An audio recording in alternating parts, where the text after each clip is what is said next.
Hello and welcome back to another Disney journey.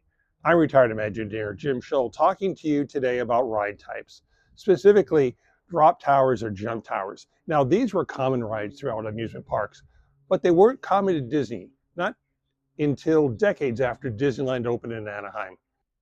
The most famous version of this ride could be found at the 1939 World's Fair, the one in New York State. As a World's Fair fan, I have the souvenir book and I made many trips to that site.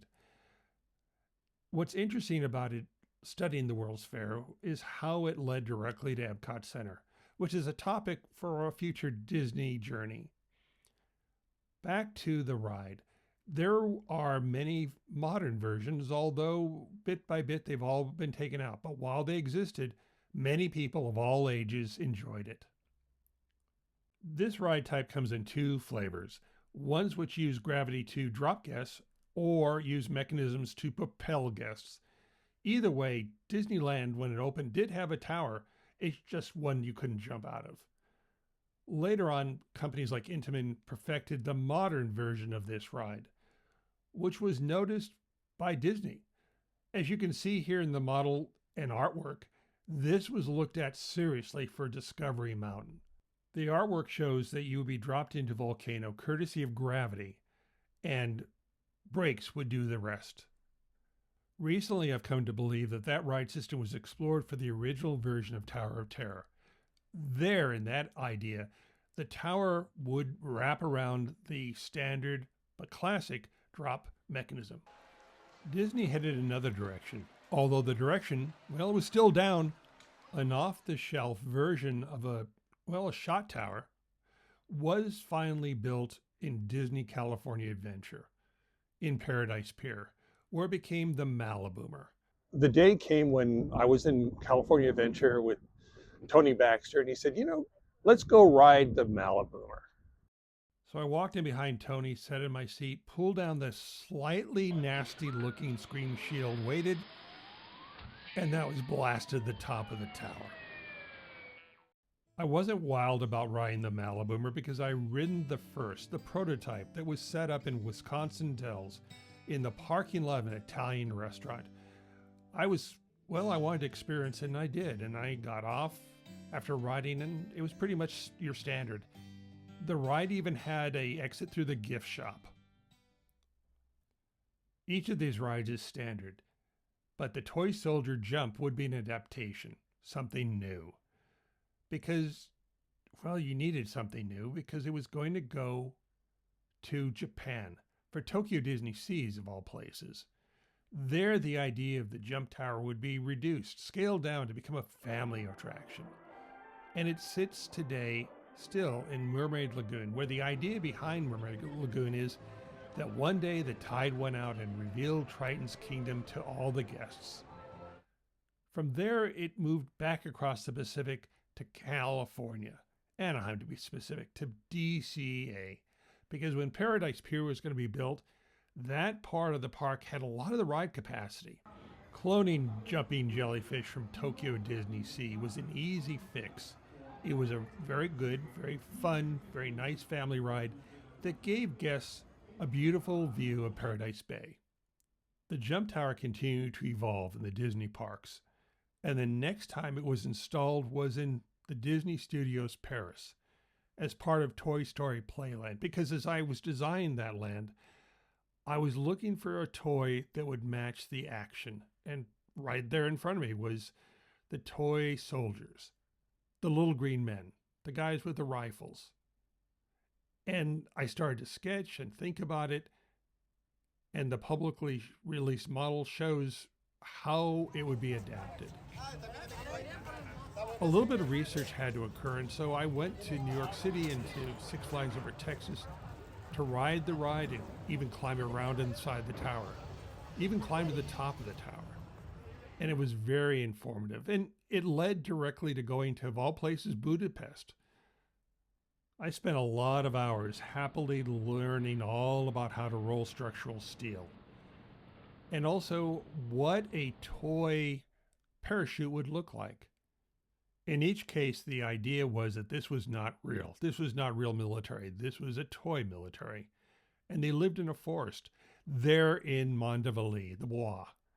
And very quickly in the winter, we broke ground and suddenly we had Camp Emery, named after Emeryville, which is where Pixar Studios is located. In seemingly no time at all, the tower rose above the area and we had the icon of the land, at least the thing that was the biggest. And the motor was housed here in this little building. We had to have it, and the motor, the cables went from the motor underground into the tower, up, and it connected each of the chutes. The ride is a control drop, not a freefall. There's always a good cable that holds you fast. As you look down, you can see, well, you see a lot of things. And if you have sharp eyes, you can even spot wait, no, we don't do hidden Mickeys, do we? The toy soldiers enlisted at the recruitment office there in Florida. Toy Story Land seemed simple, but it wasn't, because there were many companies that owned the rights to those characters or the toys. And so I spent many days down in El Segundo meeting with Mattel, up in Emeryville talking to the good folks at Pixar, and then of course going out to Florida where they were built and Europe where they were installed.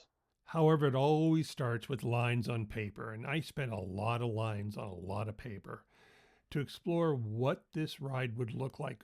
In all cases, to make it feel like it was a toy, a really big toy, to become sincere and real.